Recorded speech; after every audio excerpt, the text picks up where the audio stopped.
Hey guys, welcome back to my channel. If you're new here, my name is Anna and I make New York City based adventure videos spiked with love and positivity.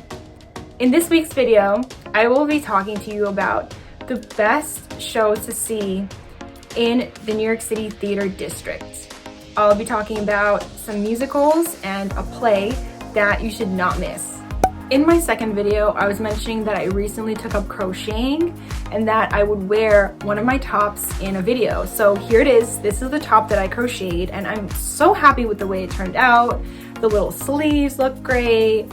This part took forever to make, but then the bottom is lacier and it's just beautiful, really comfortable material. And it took me about 3 or 4 months to make this top, but it's just so nice when it's made by you and your hand. It's different. It feels special than any other top. Now, let me give you a little bit of background about the New York City Theater District. All of the theaters are conglomerated around the same 2 avenues and is in between 42nd Street and 56th Street in the city on 7th and 8th Avenue. That's where all of the theaters are located. But you might have heard about Broadway shows and off-Broadway shows. What's the difference? The difference is associated with how large the theater is. In order for a show to be considered on Broadway, it has to be a large theater that accommodates up to 500 people. So these are very large theaters, and if you hear that a show is on Broadway, you know that there will be at least 500 seats in that theater. Now, in order for a show to be considered off-Broadway, it should have between 99 and 500 seats. Finally, there are shows that are considered off-Broadway. And what that means is that the theater has less than 99 seats. So again, it's all about the size of the theater. If it's more than 500 seats, then you know it's a large show, it's on Broadway. Anywhere between 99 and 500, it's off-Broadway. And if it's less than 99 seats, a pretty small theater, then it's off-Broadway. Theater in New York City tends to be expensive, but luckily, twice during the year, there are sales where you can get 2 tickets for the price of 1. And this is called Broadway Week. It happens twice a year and it's really helpful to those of us who live in the city who can't normally afford to go see many theater shows during the year. A live performance is always great and it's so nice when you are breathing in the same air as that favorite celebrity of yours. The first musical I will be talking to you about is The Lion King. The Lion King has been around forever. It is a classic show that I'm sure is never going to go away. The Lion King was such a great show. I really loved the music. The songs are great. You just want to sing along, although that's not encouraged. So don't get up in the middle of the show and start singing. The costumes are also wonderful, and one of the things that interested me was how they were going to depict the various animals. The lions, the gazelles, antelopes, giraffes. And they did such a great job with that. I mean, it was beautiful to see these antelopes galloping on stage, and you know, it's people, it's actors, dancers that are holding these big structures that makes them look like these animals. So the set design and the costumes are phenomenal. And it was also nice to see how they depicted the cliff, that famous cliff, if you've seen the movie. So all in all, this was such a great show. I didn't think I would enjoy it so much. I went to go see it mostly because it's been around forever and other people have seen it. But I have to say, I do recommend that you go watch it. It's such a great show. The next musical is Frozen.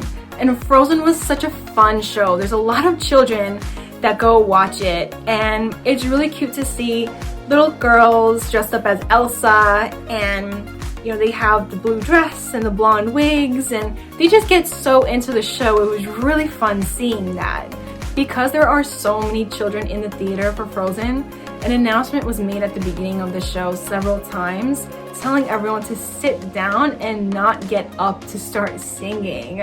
I thought that was really funny. I've never heard that sort of announcement in any other theater before, but it makes sense. I mean, the children, I'm sure, got excited when they saw Elsa on stage, and I know I also wanted to get up and start singing along with her, that famous song of hers, Let It Go. Let it go, let it go. Yeah, I'm not a good singer. As for Olaf himself, he's such a lovable character in the movie and in the musical too. He is great, really funny, put a smile on everyone's face. Again, he's a snowman in the movie, and I don't want to tell you how he came to life on stage, but I was personally very curious to see how they would do that. And I think they did a great job with it. It was surprising for sure. But all in all, how are you going to depict a snowman on stage? Well, they figured it out perfectly. The Phantom of the Opera is the next musical that is a must-see on Broadway. Oh my goodness, this show, I mean, you can feel the tenderness, the love, the passion, the tension between the main two characters. It is so wonderful. I love the music. I can listen to it on repeat all the time, over and over again. It's so great. The show is beautiful. I love how they depicted that scene when they're in the boat and they're gliding along on the lake and they're singing at each other from the tops of their lungs. It's so beautiful. The sounds in that theater and the music and the talent of these actors is wonderful. I mean, I have such a great appreciation for everything that happens behind the scenes. The hours of rehearsal, the set design, the costumes, and designing those. There is so much work and time that goes into it, and you can see that, not just for Phantom of the Opera, but for all of the musicals and the one play I will be talking about. You can see the hours and the time it took for the preparations in order to make the show perfect.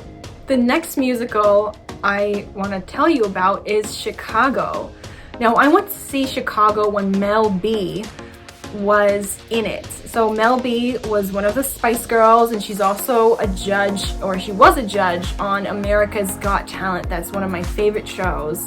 I think Mel B is so great. I love her personality. She seems like such a kind, down-to-earth person, and I got to see her in Chicago when she was in this musical, and she was singing and dancing, and she did a fantastic job.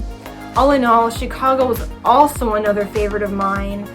I just can't say enough good things about it. The music is catchy, and you just want to listen to those songs over and over again. It's such a fun show. All the different skills that have to come together to make this show work is wonderful. I do have to say that the soundtrack is phenomenal, and I'm a huge fan of the show. I really do think that it is worth seeing. The final musical that I'll be speaking about is Mamma Mia. Now, the show ended, unfortunately, but it was such a fun experience. I hope it comes back. It was one of the best musicals I've gone to. So much fun. At the end, everyone is encouraged to get up, stand up out of your seat, and start singing with the actors. It's so great. The music, again, by ABBA, is phenomenal. The actors and the way they depict Greece and the dancing and the costumes, it's just such a good time. It was such a feel-good musical. I really do hope they bring it back. So I wanted to mention that in here, even though it's currently ended, it's not playing anymore. I hope they bring it back. And now the final live show that I'll be talking to you about is not a musical, it's actually a play, and it's called The Play That Goes Wrong. And as you can see from the playbill itself, the G is ready to just fall off right there. And that is typical of the play. I mean, it's truly a play where everything does go wrong. I mean, the set is falling apart and the lighting guy is not putting the spotlight on the right actor. Some of the actors forget their lines. I don't want to give away too much, but it is really funny. And so if you want to just laugh, if you want to go to an interactive show and laugh and giggle with the audience and just make fun of the actors, you know, that's what they're there for. Like, they are there to make you laugh and put a smile on your face. And I think that's really great. A lot of the other musicals, they do have funny moments in them, but this is a laugh out loud funny one. It's not serious, not dramatic at all, even though it's supposed to be.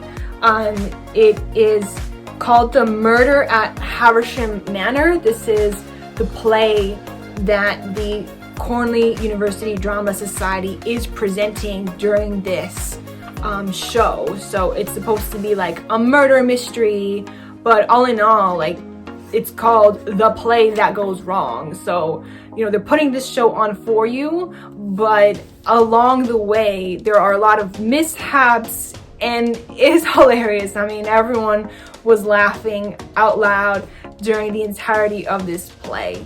So I really recommend it and wanted to add a fun one in here that I know you will enjoy for sure. Now, I want to hear from you. What's your favorite musical, play, live show that you have seen? Let me know in the comment section down below. Thank you so much for watching. Share this video with your friends. Don't forget to subscribe and like this video. I come out with new videos every Thursday. Join me on Instagram. I will see you in my next one. Take care. Bye.